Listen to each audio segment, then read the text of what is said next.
Hello guys, आशु study zone के online platform में आप सभी का हार्दिक स्वागत है। तो जैसा कि आज हम भारत का सामान्य परिचय पढ़ेंगे कि भारत का भारत नामकरण कैसे हुआ, इसकी भौगोलिक सीमा क्या है, इसका अक्षांश देशांतरी विस्तार, इसके बारे में हम विस्तृत रूप से चर्चा करेंगे। तो आइए हम चलिए भारत के बारे में जानने की कोशिश करते हैं कि हमारा भारत वाकई में है कैसा, इसके बारे में आज जानने की कोशिश करेंगे हम। तो जैसे कि पता है हमको कि भारत, इसको जानने के लिए हमको पहले थोड़ा सा अतीत में जाना पड़ेगा, क्योंकि जो भारत था, भारत जो था पहले अफ्रीकन प्लेट का हिस्सा हुआ करता था। अफ्रीकन प्लेट का हिस्सा होने के कारण जब यहाँ अफ्रीकन प्लेट से जब ये अलग हुआ कई करोड़ों साल की घटना के बाद प्लेट टेक्टोनिक्स के कारण, तो भारत क्या है धीरे धीरे एशियन प्लेट की तरफ बढ़ने लगा। तो उसके बाद क्या है कि जब ये अफ्रीकन प्लेट से अलग हुआ तो उसके बाद धीरे धीरे आके एशियन प्लेट में आकर एशियन प्लेट में आकर एक टकराया। इस टकराहट से क्या हुआ कि हमारा जो जब टक्कर हुई तो इससे हिमालय पर्वत जो बोलते हैं वहां विभिन्न प्रकार की यहाँ से लेकर यहाँ तक पूरी पहाड़ियों का निर्माण हो गया।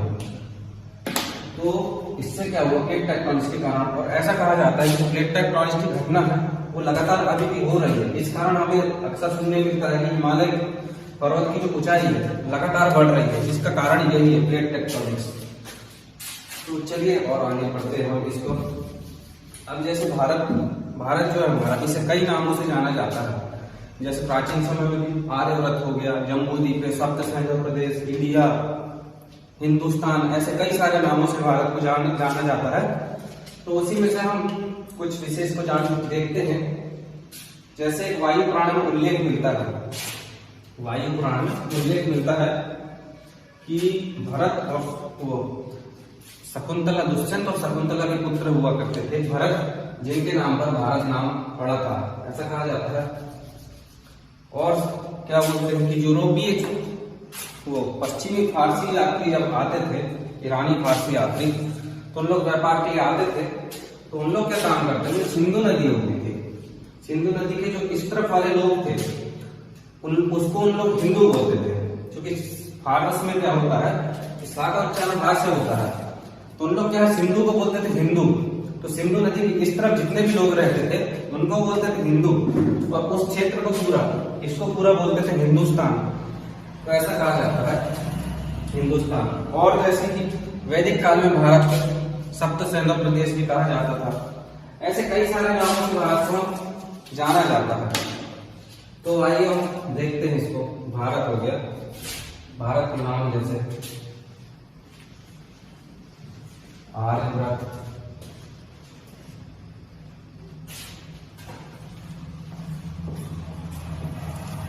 हिंदुस्तान, इंडिया, सप्त सिंधु प्रदेश, ऐसे कई सारे नामों से जाना जाता है। तो आइए हम इसका स्थिति देखते हैं कि भारत की स्थिति विश्व में है कैसे। तो जैसे कि हम विश्व में अगर भारत की स्थिति देखना चाहें तो ये है हमारा ग्लोब, जीवन।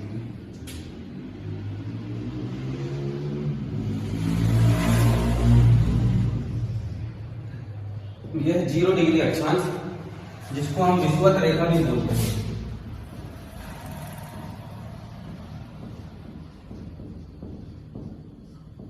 यह 23.5 डिग्री,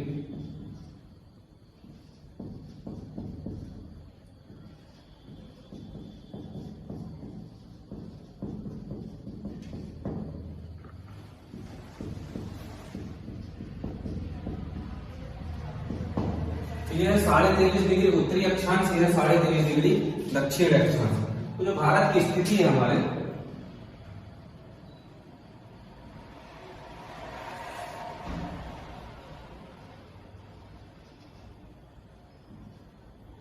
तो भारत की स्थिति है यहाँ पर, यह है 23.5 डिग्री उत्तरी अक्षांश में भारत की स्थिति है। वहीं पर यह हो गई 0 डिग्री देशांतर रेखा,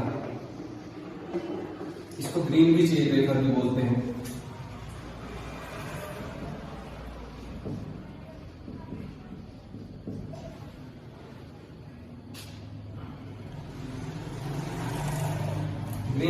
रेखा भी बोलते हैं।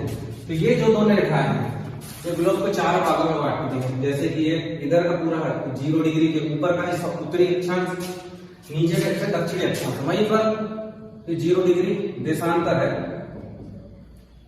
इसके इस तरफ वाला भाग हो जाएगा उत्तरी और इधर का दक्षिणी अक्षांश, नहीं पूर्वी, सॉरी ये हो जाएगा पूर्वी और ये पश्चिमी। तो अगर अब भारत की स्थिति देखा जाए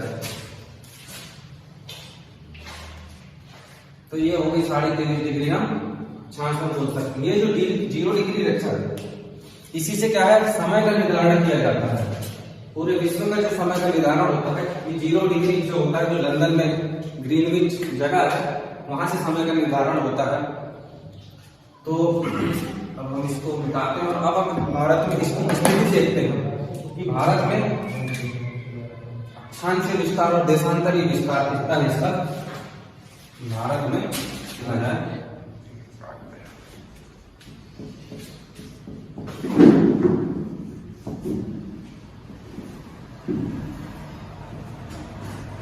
तो 8 डिग्री 4 मिनट,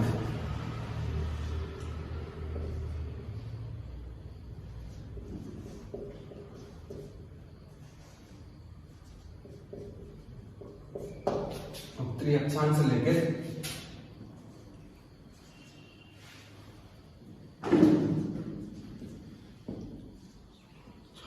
37 डिग्री 6 मिनट उत्तरी अक्षांश तक। अगर अक्षांशीय विस्तार की बात की जाए तो 8 डिग्री 4 मिनट से लेकर 37 डिग्री 6 मिनट तक भारत का अक्षांशीय विस्तार है। अब अगर इसके देशांतरीय विस्तार की बात करूं मैं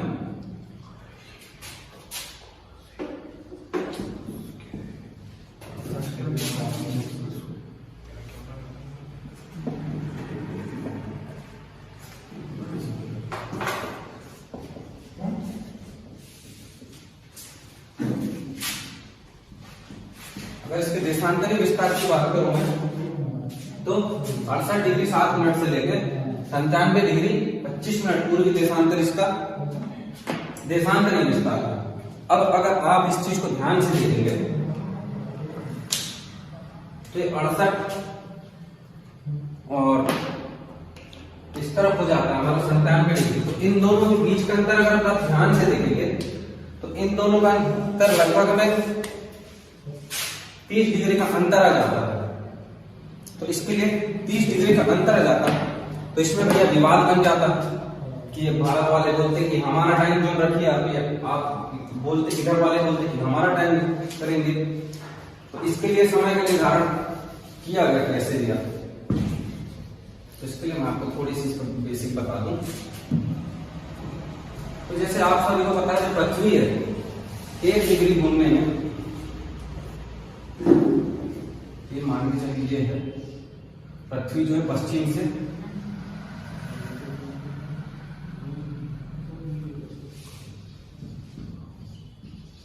पूर्व की ओर घूमती है। तो जब पृथ्वी पूर्व पश्चिम से पूर्व की घूमती जब 1 डिग्री पृथ्वी घूमती है उसे 4 मिनट का समय लगता है। 15 डिग्री घूमने में पृथ्वी को 1 घंटे लग जाते हैं। वहीं अगर 360 डिग्री घूमना है तो उसको पूरा 24 घंटे लग जाते हैं। तो ऐसे में क्या होगा कि मान के चलिए 15 डिग्री या 30 डिग्री घूमने में 2 घंटे लग जाएंगे। तो जब सूर्योदय जब पहले होगा तो असम के लोग, असम में क्या है सूर्योदय सबसे पहले हो जाएगा, 2 घंटे पहले हो जाएगा। वहीं पर अगर हम गुजरात राजस्थान तरफ जाएंगे तो वहां पर क्या होगा 2 घंटे के बाद सूर्योदय होगा। तो ऐसे में दिक्कत बन जाएगी कि भैया समय माने तो माने कौन सा, ये बोलेंगे कि हमको 97-95 वाला दे दो, ये बोलेंगे 68 हमको 65-60 वाला दे दो। तो इसके लिए क्या किया गया कि समय निर्धारण के लिए भारतीय समय रेखा के यहां से इंडियन स्टैंडर्ड टाइम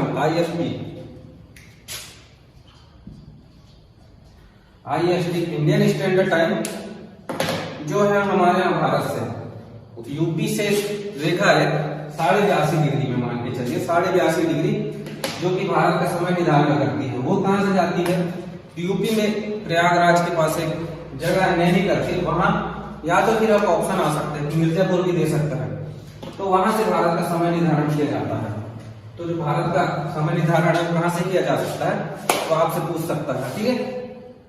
तो अब हम देख लेते हैं कि जो इंडियन स्टैंडर्ड टाइम हो गया और एक हो गया कर्क रेखा। जो कर्क रेखा जो है भारत को लगभग बराबर 2 भागों में बांट देती है। वो किस किस राज्यों से होकर गुजरती है, तो मैं आपको इसके बारे में बताने की कोशिश करता हूँ कि कहां कहां से।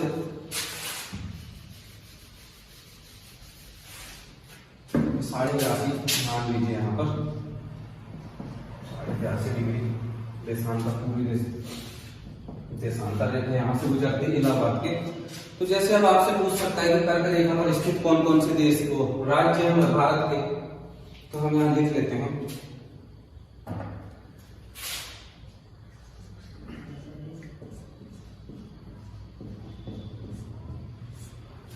कर्क रेखा पे गुजरात हो गया,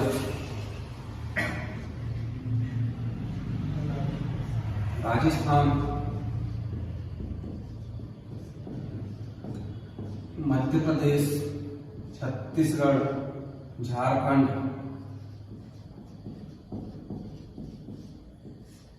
पश्चिम बंगाल, त्रिपुरा, मिजोरम। आपसे पूछ सकता है कि जो भारत की जो कर्क रेखा है वो भारत के किन किन राज्यों से होकर गुजरती है, तो आप बता सकते हैं कि 8 राज्यों से होकर गुजरती है, जिसमें गुजरात, राजस्थान, मध्य प्रदेश, छत्तीसगढ़, झारखंड, पश्चिम बंगाल। और राजस्थान की खासियत यह है कि भारत का सबसे बड़ा राज्य है क्षेत्रफल की दृष्टि से, तो ये भी आपको याद रखना है। अब जो है बात आती है कि मानक समय रेखा है वो कहां कहां से होकर गुजरती है। यह भी क्वेश्चन आ सकता है कि मानक समय रेखा भारत के किन किन राज्यों से होकर गुजरती है, तो इसका भी हमको पता होना चाहिए, है ना।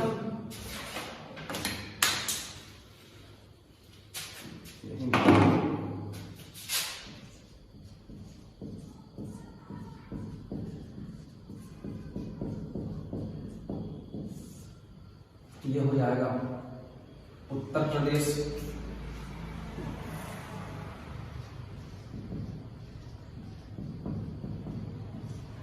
मध्य प्रदेश,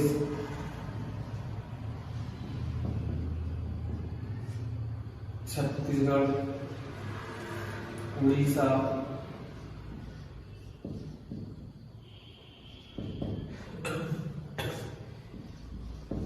आंध्र प्रदेश। तो आपसे क्वेश्चन ये भी पूछ सकता है कि जो मानक समय रेखा है वो भारत के किस किस राज्यों से होकर गुजरती है, तो आप सभी को पता होना चाहिए। अब एक क्वेश्चन इससे ये भी बन जाता है कि ऐसे कौन से राज्य हैं जहां से मध्य प्रदेश को, जहां से कर्क रेखा भी गुजरती है और मानक समय रेखा भी गुजरती है, तो ये क्वेश्चन आ सकता है।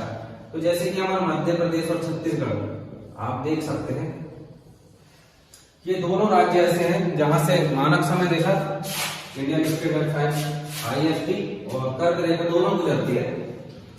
तो मुझे आशा है कि आपको ये जानकारी अच्छी लगी होगी। अब हम देखते हैं, अब देख लेते हैं कि भारत क्षेत्रफल की दृष्टि से भारत का विश्व में कौन सा स्थान है। क्षेत्रफल के हिसाब से भी क्वेश्चन पूछ लेगा, तो ये भी हमको पता रहना चाहिए कि क्षेत्रफल से भारत का कौन सा स्थान आता है।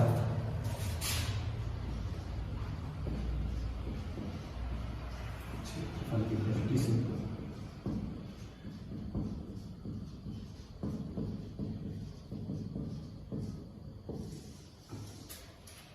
तो इसमें जो सबसे पहले नंबर पे आता है रूस, दूसरे नंबर पर आता है कनाडा, तीसरे नंबर पे आता है USA अमेरिका, चौथे नंबर पे आ जाता है हमारा पड़ोसी चीन, पांचवें नंबर पे आ जाता है ब्राजील, छठवें नंबर पे आ जाता है ऑस्ट्रेलिया,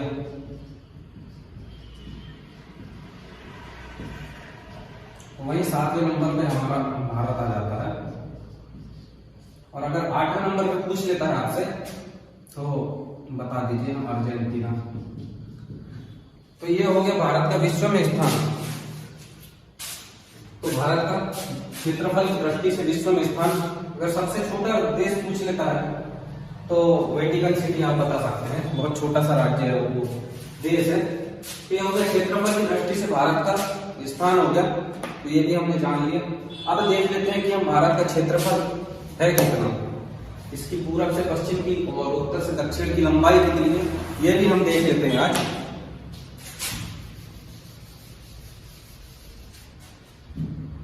अगर मैं भारत के क्षेत्रफल की बात करना चाहूं तो भारत का जो क्षेत्रफल है 32,87,263 वर्ग किलोमीटर है।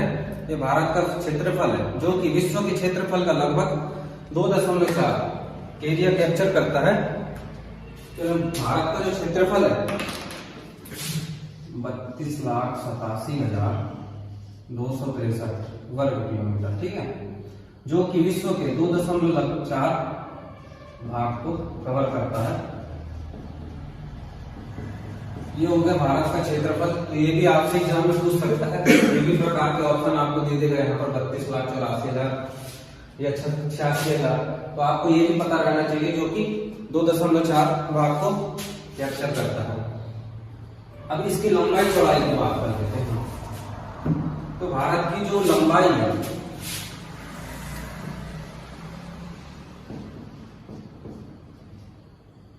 उत्तर से दक्षिण,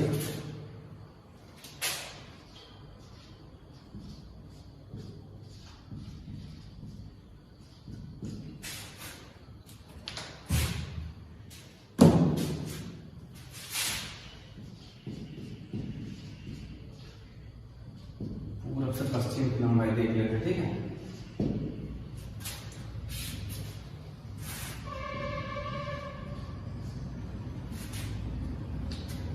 पूरब से पश्चिम और उत्तर से दक्षिण, ये भी अक्सर क्वेश्चन। अगर हम उत्तर दक्षिण की लंबाई देखा जाए, भारत की उत्तर दक्षिण की लंबाई है 3214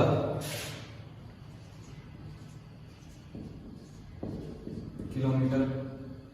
और अगर वहीं पर पूरब से पश्चिम की लंबाई की बात करूं मैं 2933।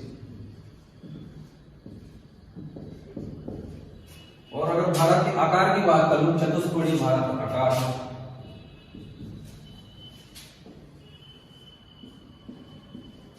भारत का चतुष्कोणीय आकार है। तो ये हो गया भारत की लंबाई चौड़ाई के बारे में हो गया। इसका जो भारत की लंबाई है पूरब से पश्चिम तक की लंबाई है इसकी 2933। वहीं पर उत्तर दक्षिण की लंबाई है 3214 किलोमीटर, ठीक है। अब एक क्वेश्चन आ सकता है कि भारत का सबसे दक्षिणतम बिंदु कौन है, या सबसे पूर्वी बिंदु कौन सा है, उत्तर बिंदु कौन सा है। तो ये भी क्वेश्चन आपसे पूछ सकता है। तो इसको भी हम देख लेते हैं, सबसे पश्चिम बिंदु कौन सा है, पूरब, ये सब देख लेते हैं हम।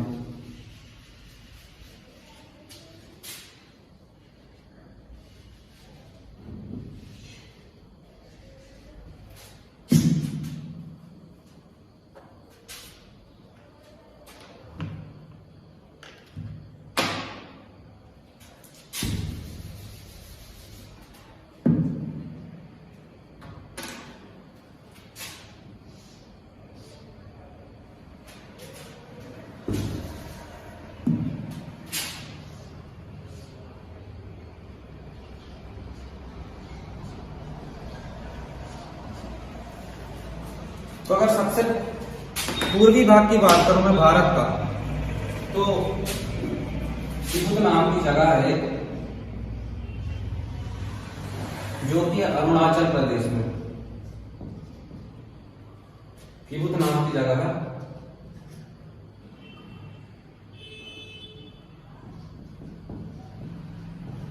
तिब्बत नाम की जगह है अरुणाचल प्रदेश में। सबसे जो भारत का सबसे पूर्वी भाग है वो तिब्बत नाम की जगह है अरुणाचल प्रदेश में। वहीं पर अगर पूर्वी भाग की बात करूं, गोहारमुता,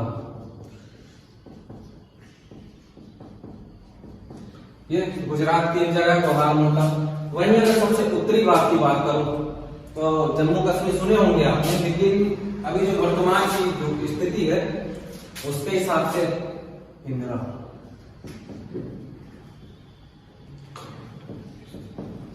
इंदिरा कॉल, यह जो भारत का सबसे उत्तरी बिंदु है अभी वर्तमान में, जो कि लद्दाख में है, लद्दाख में है। और अगर सबसे दक्षिणतम बिंदु की बात की जाए तो यहां कभी कंफ्यूज मत होइएगा, क्योंकि यहाँ पर दो ऑप्शन आपसे दे सकता है, पूछ सकता है। अगर सबसे दक्षिणतम बिंदु की बात की जाए तो कन्याकुमारी है मुख्य भूमिका।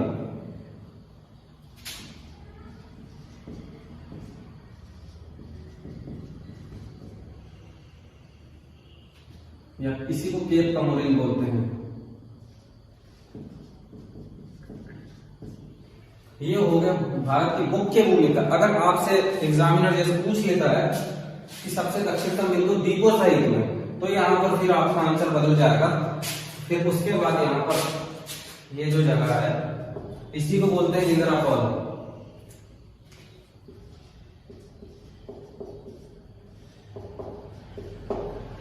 तो ये होगा सबसे दक्षिणतम बिंदु। इसमें कंफ्यूजन मत होइएगा। अगर आपसे मुख्य भूमिका बोल देता है तब आप कन्याकुमारी या केप कमोरिन लगा सकते हैं, लेकिन अगर दक्षिणतम बिंदु बोल देगा तो फिर हमारा ये इंद्रापौल हो जाएगा, जो कि अंडमान निकोबार द्वीप समूह में आता है।